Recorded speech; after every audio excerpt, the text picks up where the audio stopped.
ஒரு ஸ்டாக் எந்த டைரக்ஷனில் போயிட்டுருக்கு அப்படின்றத ஐடென்டிஃபை பண்ணுறது உங்களுக்கு டிஃபிகல்ட்டாக இருக்குது அப்படின்னா இந்த வீடியோ உங்களுக்கானது தான். இந்த வீடியோவில் மூவிங் அவரேஜ் அப்படின்ற இண்டிகேட்டரை பயன்படுத்தி எப்படி ஒரு ஸ்டாக்குடைய ட்ரெண்ட் டைரக்ஷனை ஐடென்டிஃபை பண்ணுறது அப்படின்றத உங்களுக்கு ரொம்ப எளிமையான முறையில் ப்ராக்டிக்கல் அப்ரோச்சில் உங்களுக்கு நான் டீச் பண்ண போகிறேன். ஸோ இந்த வீடியோ உங்களுக்கு ரொம்பவே பயனுள்ளதாக இருக்கும். ஸோ வீடியோ லைக் பண்ணிக்கோங்க, சேனலை சப்ஸ்கிரைப் பண்ணிக்கோங்க. வாங்க வீடியோக்குள்ளே போகலாம். ஃபஸ்ட்டு மூவிங் அவரேஜ் அப்படின்றது ஒரு இண்டிகேட்டர். இந்த இண்டிகேட்டருடைய ஃபங்க்ஷன் என்ன அப்படின்னு பார்த்தீங்கன்னா, நம்ம அந்த இண்டிகேட்டர் லென்த்துன்னு சொல்லி ஒரு செட்டிங்ஸ் கொடுத்துருப்பாங்க. அந்த லென்த் நம்ம 20, 10, 50, 200 இந்த மாதிரி செட் பண்ணிக்கலாம். இந்த மாதிரி நம்ம செட் பண்ண பிறகு அந்த இண்டிகேட்டர் என்ன பண்ணணும்னு பார்த்தீங்கன்னா, அந்த 20 நம்ம செட் பண்ணோம் அப்படின்னா லாஸ்ட் 20 கேண்டிலுடைய அவரேஜ் ப்ரைஸை பேஸ் பண்ணி நமக்கு ஒரு லைன் நமக்கு சார்ட் பிளாட் ஆகும்.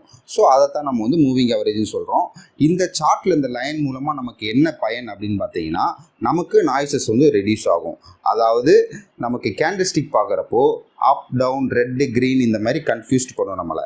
இந்த லைனை நம்ம பிளாட் பண்ணுறப்போ கிளியராக நமக்கு மூவிங் ப்ரைஸ் எந்த சைடு மூவ் ஆகிட்டுருக்கு அப்படின்றத நமக்கு கிளியராக காமிச்சிடும். ஸோ இதனால தான் இதை நம்ம மூவிங் அவரேஜ் அப்படின்னு சொல்லி நம்ம சொல்கிறோம். ஸோ இந்த மூவிங் அவரேஜில் பார்த்தீங்கன்னா 2 டைப் இருக்குது. ஒன்று சிம்பிள் மூவிங் அவரேஜ், அடுத்து இன்னொன்று எக்ஸ்போனன்ஷியல் மூவிங் அவரேஜ். நாம் இந்த வீடியோவில் பார்க்க போகிறது எக்ஸ்போனன்ஷியல் மூவிங் அவரேஜ். ரெண்டுக்கும் என்ன வித்தியாசம் அப்படின்னு பார்த்தீங்கன்னா, கால்குலேஷன் ஃபார்முலா தான் வித்தியாசம், வேறு எந்த ஒரு பெரிய வித்தியாசமும் கிடையாது. இந்த மூவிங் அவரேஜ் பார்த்தீங்கன்னா எதுக்கெல்லாம் பயன்படுது அப்படின்னு பார்த்தீங்கன்னா 3 விஷயத்துக்கு நமக்கு பயன்படுது. ஒன்று ட்ரெண்ட் ஐடென்டிஃபை பண்ணுறதுக்கு பயன்படுது. அடுத்து ஒரு ட்ரெண்ட் ரிவர்சல் ஆகிடுச்சா இல்லை கண்டினியூ ஆகிட்டே போதா அப்படின்றத ஐடென்டிஃபை பண்ணுறதுக்கு நமக்கு பயன்படுது. அடுத்து சப்போர்ட் அண்ட் ரெசிஸ்டன்ஸாகவும் நமக்கு ஆக்ட் ஆகுது. ஸோ இந்த 3 ஃபங்க்ஷனுக்கு இந்த மூவிங் அவரேஜ் நம்ம யூஸ் பண்ணுறோம். ஸோ இந்த மூவிங் அவரேஜை பயன்படுத்தி எப்படி நம்ம ஒரு ஸ்டாக்குடைய ட்ரெண்ட்டை ஐடென்டிஃபை பண்ணுறது அப்படின்றத நம்ம இந்த வீடியோவில் உங்களுக்கு கிளியராக எக்ஸ்பிளைன் பண்ணுறேன்.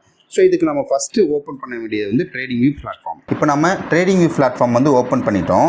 நெக்ஸ்ட்டு நம்ம இந்த இண்டிகேட்டர் அப்படின்ற செக்ஷன் போயிட்டு நாம் SMA பை கேஜிஎஸ்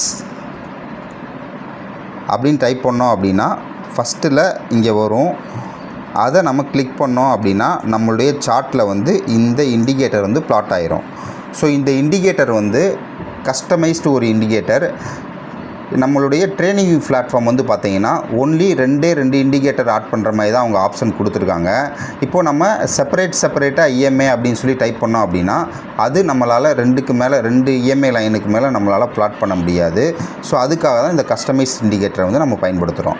ஸோ இந்த மாதிரி நம்ம உங்கள் சார்ட்டில் நிறைய லைன்ஸ் இருக்கும். இதுக்கு என்ன பண்ணணும் அப்படின்னா செட்டிங்ஸ் போகணும். செட்டிங்ஸ் போயிட்டு இன்புட்டில் போயிட்டு SMA ஒன்லி அப்படின்ற டிலீட் பண்ணிடணும், அன்டிக் பண்ணிடணும். WMAவையும் அன்டிக் பண்ணிடணும். அன்டிக் பண்ணிவிட்டு இங்கே SMA 1ன்றதில் நம்ம 20 அப்படின்னு சொல்லி செட் பண்ணணும். அடுத்து SMA 2ல் 50 அப்படின்னு செட் பண்ணிக்கணும். SMA 3ல் 100, 200ன்னு சொல்லி செட் பண்ணிக்கணும். நெக்ஸ்ட்டு ஸ்டைலில் போயிட்டு 4 and 5 அன்டிக் பண்ணிடணும். இப்போது நம்மளுடைய சார்ட்டில் 3 லைன் பிளாட் ஆகிருக்கும். இந்த ஆரஞ்சு கலர் லைன் பார்த்தீங்கன்னா 20 EMA, 50 இந்த க்ரீன் கலர் லைன் பார்த்தீங்கன்னா 50 EMA, ரெட் கலர் லைன் பார்த்தீங்கன்னா 200 EMA. எதுக்கு நம்ம இந்த 3 EMA லைனை நம்ம ஆட் பண்ணணும், அந்த கொஸ்டின் உங்களுக்கு வரும். ஸோ இந்த 3 EMA லைனை பயன்படுத்தி நம்ம 3 டைப் ஆஃப் ட்ரெண்ட்டை நம்ம ப்ரிடிக்ட் பண்ணுறோம். இப்போது இந்த 20 EMA பயன்படுத்தி நம்ம ஷார்ட் டேர்ம் ட்ரெண்ட் நம்மளால் ஃபைண்ட் பண்ண முடியும். இந்த 50 EMA பயன்படுத்தி மிட் டேர்ம் ட்ரெண்ட்டை நம்மளால் ஃபைண்ட் பண்ண முடியும். இந்த 200 EMA பயன்படுத்தி நாம் இந்த லாங் டேர்ம் ட்ரெண்ட்டை நம்மளால் ஃபைண்ட் அவுட் பண்ண முடியும். ஸோ இப்போ எப்படி இந்த EMA பயன்படுத்தி ட்ரெண்ட்டை ப்ரெடிக்ட் பண்ணுறது, ஐடென்டிஃபை பண்ணுறது அப்படின்ற நான் உங்களுக்கு 20 EMA மட்டுமே நான் எக்ஸாம்பிளாக வச்சு உங்களுக்கு நான் எக்ஸ்பிளைன் பண்ணுறேன். ஸோ இப்போ இண்டிகேட்டர் போயிட்டு இந்த 2 தான் நான் ரிமூவ் பண்ணிடுறேன். இப்போ உங்களுடைய சார்ட்டில் ஒன்லி 20 EMA இருக்கும். ஃபஸ்ட்டு நம்ம என்ன செக் பண்ணணும் அப்படின்னு பார்த்தீங்கன்னா, இந்த 20 EMAக்கு மேலே ஒரு 10 or 15 கேண்டில்ஸ் க்ளோஸ் கொடுத்துருக்கா அப்படின்னு ஃபஸ்ட்டு நம்ம செக் பண்ணணும். ப்ரைஸு இந்த 20 EMAக்கு மேலே இருக்கா இல்லையா அப்படின்றத செக் பண்ணணும். ஸோ இப்போ வந்து பார்த்தீங்கன்னா கரண்ட் ப்ரைஸ் வந்து இந்த 20 EMAக்கு மேலே இருக்குது. அதே சமயம் மேலே ஒரு 10 கேண்டில்ஸ் வந்து இந்த 20 EMAக்கு மேலேயே தான் க்ளோஸ் ஆகிருக்கு. இப்போ நம்ம என்ன அண்டர்ஸ்டாண்ட் பண்ணிக்கலாம், மார்க்கெட் வந்து அப் ட்ரெண்டில் இருக்குது அப்படின்னு சொல்லி நம்ம அண்டர்ஸ்டாண்ட் பண்ணிக்கலாம். நெக்ஸ்ட்டு இந்த EMA உடைய ஆங்கிள் இங்கேருந்து பார்த்தீங்களா அப்படியே ஸ்ட்ரைட்டாக நமக்கு போயிருக்கு. ஸோ இந்த EMA உடைய ஆங்கிள் வந்து நமக்கு 45 to 60 டிகிரி இருந்துச்சு அப்படின்னா ஹெல்த்தி அப் ட்ரெண்ட் அப்படின்னு சொல்லி நம்ம ஐடென்டிஃபை பண்ணிக்கலாம்.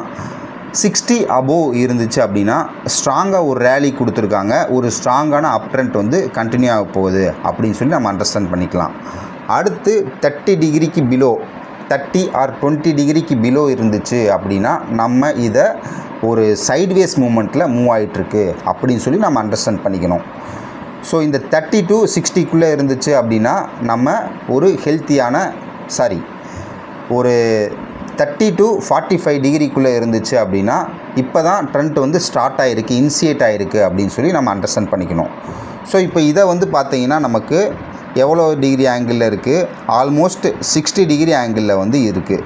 ஸோ 45 to 60 டிகிரி ஆங்கிள்குள்ளே இருக்குது. ஸோ அப்போ நம்ம இதை என்ன அண்டர்ஸ்டாண்ட் பண்ணிக்கணும், ஒரு ஹெல்த்தியான அப் ட்ரெண்டில் வந்து இந்த ஸ்டாக் போய்கிட்டு இருக்கு அப்படின்னு சொல்லி நம்ம ட்ரெண்டை வந்து ஐடென்டிஃபை பண்ணணும். இது வந்து அப் ட்ரெண்டுக்கு நம்ம எக்ஸாம்பிள் பார்த்துட்டோம். நெக்ஸ்ட்டு நம்ம ஒரு சைட்வேஸ் ட்ரெண்ட் மார்க்கெட்டுக்கு வந்து நம்ம எக்ஸாம்பிள் பார்க்கலாம். ஸோ சிப்லா. ஸோ இந்த ஸ்டாக் எடுத்துக்கிட்டோம் அப்படின்னா ஃபஸ்ட்டு நம்ம இங்கே என்ன பார்க்குறோம், EMAக்கு மேலே இருக்கா கீழே இருக்கா ப்ரைஸுன்னு பார்க்குறோம். ஸோ ப்ரைஸ் வந்து எங்கே இருக்குது, EMA மேலேயே இருக்குது. ஓகேங்களா. ஸோ அப்போ நம்ம என்ன அண்டர்ஸ்டாண்ட் பண்ணிக்கலாம், ப்ரைஸ் வந்து சைடு வேஸ் அப்படின்னு சொல்லி நம்ம அண்டர்ஸ்டாண்ட் பண்ணிக்கணும். வெறும் இதனால் மட்டும் நம்ம அண்டர்ஸ்டாண்ட் பண்ணக்கூடாது. இதுக்கு முன்னாடி இருந்த 10 கேண்டில்ஸ் எந்த மாதிரி மூவ் ஆகிருக்கு அப்படின்னு பார்த்தீங்கன்னா எல்லாமே வந்து இந்த EMA லைனுக்கு நியர்பையில் தான் இருக்குது. அது போக எல்லாமே மாற்றி இந்த EMAயில் வந்து டச் ஆகிட்டே இருக்குது. அப்படின்றது மூலமாக மார்க்கெட் சைட்வேஸில் இருக்குது அப்படின்னு சொல்லி நம்ம அண்டர்ஸ்டாண்ட் பண்ணிக்கலாம். நெக்ஸ்ட்டு இந்த EMA உடைய ஆங்கிள் வந்து பார்த்தோம் அப்படின்னா நமக்கு அப்ஸ் அண்ட் டவுன்ஸ் தான். ஒரு 20 டிகிரி ஆங்கிளுக்கும் கம்மியாக தான் இருக்குது. இங்கே பார்த்தீங்கன்னா தெரியும் ஃப்ளாட்டாக இருக்குது.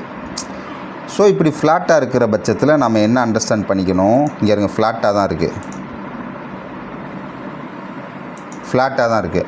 ஸோ இப்போ நம்ம என்ன அண்டர்ஸ்டாண்ட் பண்ணிக்கணும் அப்படின்னா இந்த ஸ்டாக் வந்து ஒரு ஸ்ட்ராங்கான கன்சாலிடேஷனில் இருக்குது அப்படின்னு சொல்லி நம்ம அண்டர்ஸ்டாண்ட் பண்ணிக்கணும். அதாவது சைட்வேஸில் இருக்குது அப்படின்னு சொல்லி நம்ம அண்டர்ஸ்டாண்ட் பண்ணிக்கணும். ஸோ நெக்ஸ்ட்டு ஒரு டவுன் ட்ரெண்டுக்கு வந்து பார்க்கலாம். ஸோ இந்த டாபர்ன்ற ஸ்டாக்கில் உங்களுக்கு நான் காமிக்கிறேன். ஸோ இந்த இடத்துல வந்து பாருங்கள் ப்ரைஸ் எந்த மாதிரி மூவ் ஆகிருக்குன்னு சொல்லிட்டு. ஸோ ஏன்னா இதெல்லாம் விட்டுருங்க, இதெல்லாம் வந்து இப்போ சைட்வேஸில் இருக்குது. மார்க்கெட்டே கொஞ்சம் அப்பில் போகிறதால கிளியராக டவுன் ட்ரெண்ட் போகிற ஸ்டாக் நம்மளால் ஃபைண்ட் அவுட் பண்ண முடியல. எல்லாமே சைட்வேஸில் இருக்குது, இல்லை மைனர் அப் ட்ரெண்டில் தான் இருக்குது. ஸோ இப்போ இந்த இடத்துல வந்து பாருங்களேன், இந்த இடத்துக்கு நம்ம போகலாம்.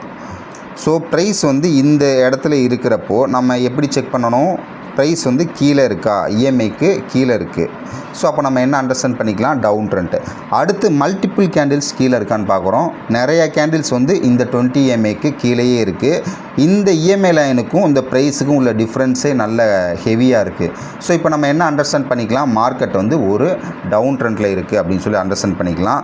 அடுத்து இந்த EMA லைனுடைய ஆங்கிள் வந்து பார்த்தீங்கன்னா ஆல்மோஸ்ட் 45 to 60 டிகிரி ஆங்கிள்குள்ளே இருக்குது. ஸோ இது வந்து கன்ஃபார்மாக நம்ம என்ன அண்டர்ஸ்டாண்ட் பண்ணிக்கலாம், டவுன் ட்ரெண்டில் இருக்குதுன்னு சொல்லி அண்டர்ஸ்டாண்ட் பண்ணிக்கலாம்.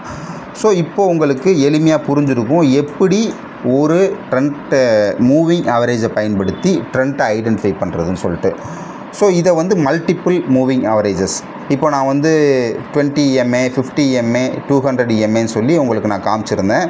இந்த டிஃப்ரெண்ட் EMA பயன்படுத்தி அந்த EMAவுடைய ஆங்கிள்ஸை பயன்படுத்தி ப்ரைஸுடைய க்ளோசிங் ப்ரைஸஸை பயன்படுத்தி நாம் வந்து ஒரு ஸ்டாக் வந்து எந்த டைரெக்ஷனில், எந்த ஷார்ட் டேர்மில் என்ன டைரெக்ஷன் போயிட்டுருக்கு, லாங் டேர்மில் என்ன டைரெக்ஷன் போயிட்டுருக்கு, மிட் டேர்மில் என்ன டைரெக்ஷன் போயிட்டுருக்கு அப்படின்றத நம்மளால் ஐடென்டிஃபை பண்ண முடியும்.